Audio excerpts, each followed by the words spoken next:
नमस्कार, जय श्री कृष्ण। आसो लव ज्ञान यूट्यूब चैनल में आप सभी का स्वागत है। तो फ्रेंड्स, हम जानेंगे परमा एकादशी व्रत का महत्व और कथा। सुनने मात्र से ही मिलता है पुण्य। तो परमा एकादशी कब है और इसका महत्व क्या है? परमा एकादशी शुक्ल पक्ष यानी जो 2 श्रावण अधिक मास में आती है, तो उसको परमा एकादशी कहते हैं। अर्जुन ने कहा, कमल नयन यानी विष्णु भगवान से, आपने शुक्ल पक्ष की एकादशी का विस्तार पूर्वक वर्णन कर मुझे सुनाएं।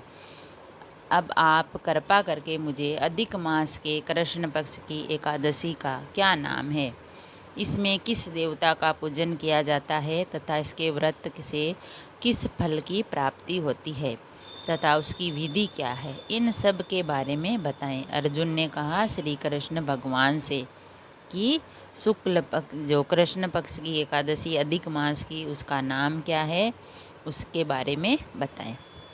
तो श्री भगवान बोले, हे अर्जुन, अधिक मास के कृष्ण पक्ष में जो एकादशी आती है वह परमा एकादशी होती है। और वैसे तो प्रत्येक वर्ष में 24 एकादशियाँ आती है, लेकिन अधिक मास या मल मास को जोड़कर 26 एकादशियाँ आती है। तो अधिक मास में 2 एकादशी होती है, जो एक पद्मिनी एकादशी शुक्ल पक्ष की और दूसरी होती है परमा एकादशी कृष्ण पक्ष की। दोनों के ये नाम है जो ये अधिक मास की एकादशी हैं। इसके व्रत से सभी पाप नष्ट हो जाते हैं तथा मनुष्य को इस लोक में सुख और परलोक में सद्गति प्राप्त होती है। इसका व्रत विधान पूर्वक करना चाहिए। भगवान विष्णु का धूप दीप नवेद पुष्प आदि से पूजन करना चाहिए। इस एकादशी का पावन कथा जो कि महर्षि के साथ कांपिल्य नगरी में हुई थी, वह मैं तुमको कहता हूँ, ध्यान पूर्वक सुनो। परमा एकादशी व्रत कथा। कांपिल्य नगरी में सुमेधा नाम का एक अत्यंत धर्मात्मा ब्राह्मण रहता था। उसकी स्त्री अत्यंत पवित्र तथा पतिव्रता थी। किसी पूर्व पाप के कारण वह दमयंती दंपति अत्यंत दरिद्रता का जीवन व्यतीत कर रहे थे, अत्यंत गरीबी का जीवन बिता रहे थे। ब्राह्मण को भिक्षा मांगने पर भी भिक्षा नहीं मिलती। उस ब्राह्मण की पत्नी वस्त्रों से रहित होते हुए भी अपने पति की सेवा करती तथा अतिथि को अन्न देकर स्वयं भूखी रह जाती। अतिथि की सेवा करती और खुद भूखी रह जाती और पति से कभी किसी वस्तु की मांग नहीं करती, कुछ भी नहीं मांगती कि मुझे ये चाहिए वो चाहिए, और अपना जीवन निर्वाह करती। दोनों पति पत्नी घोर निर्धनता का जीवन व्यतीत कर रहे थे, यानी बहुत ही गरीबी स्थिति में जीवन बिता रहे थे। एक दिन ब्राह्मण अपनी स्त्री से बोला, हे प्रिय, जब मैं धनवान से धन की याचना करता हूँ तो वह मुझे मना कर देते हैं। गृहस्थी धन के बिना नहीं चलती, क्योंकि हमारी जो घर गृहस्थी है वह धन के बिना कैसे चल सकती है, और मैं जिस धनवान से कुछ धन मांगता हूँ तो वह मना कर देते हैं, तो अब हम हमारी गृहस्थी कैसे चलाएंगे। इसीलिए यदि तुम्हारी सहमति हो तो मैं परदेश जाकर कुछ काम करूं, क्योंकि विद्वान ने कर्म की प्रशंसा की है कि हमें कुछ कर्म करना चाहिए। ब्राह्मण की पत्नी ने विनीत भाव से कहा, हे स्वामी, मैं आपकी दासी हूँ।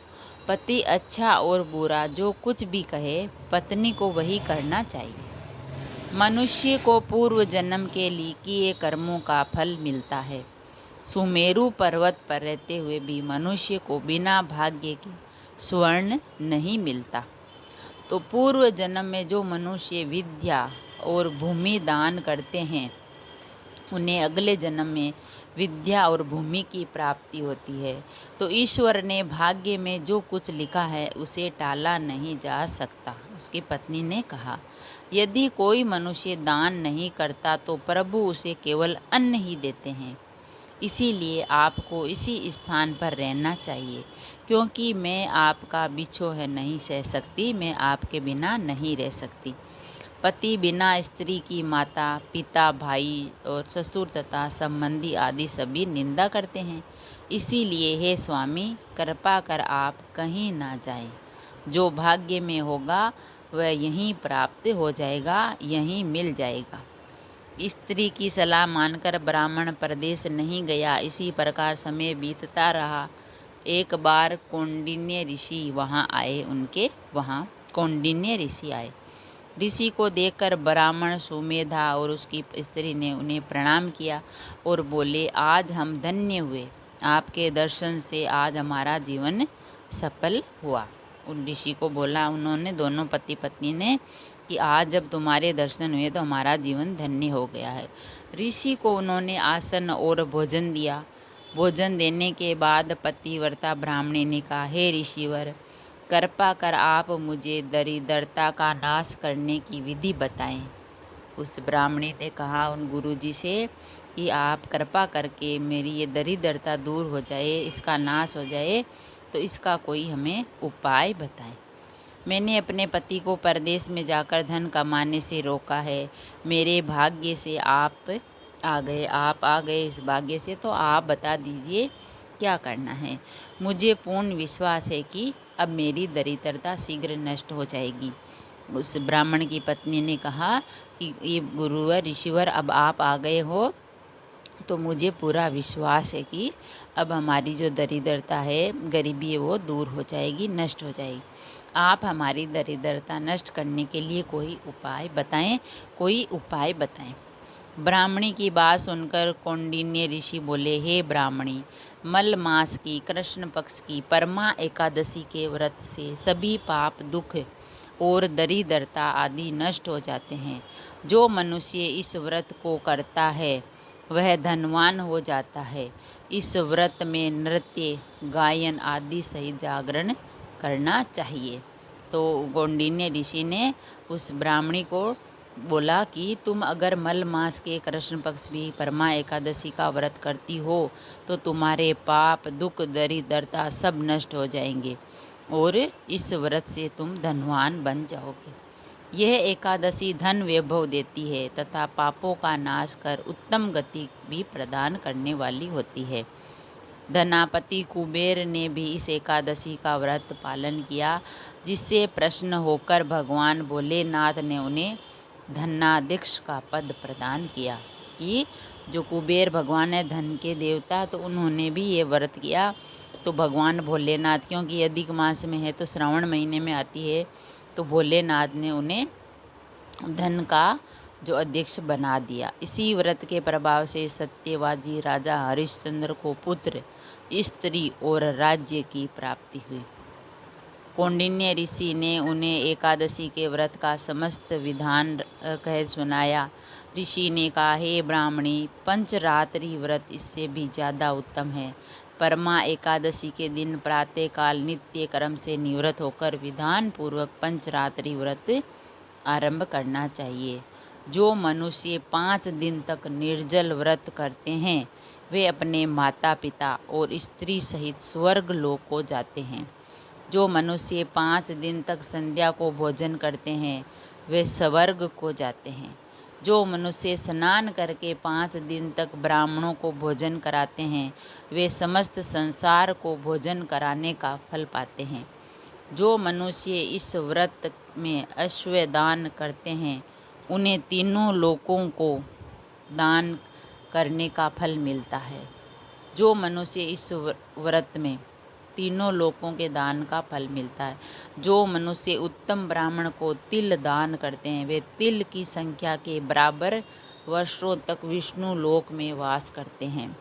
जो मनुष्य घी का पात्र दान करते हैं वे सूर्य लोक को जाते हैं।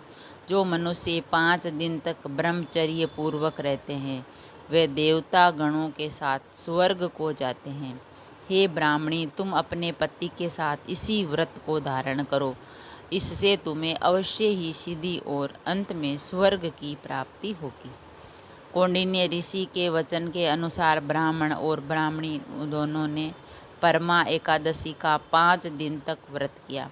व्रत पूरा होने के बाद ब्राह्मण की स्त्री ने एक राजकुमार को अपने यहाँ आते देखा। राजकुमार ने ब्रह्मा जी की प्रेरणा से एक उत्तम घर, जो कि सब वस्तुओं से परिपूर्ण था, उन्हें रहने के लिए दिया।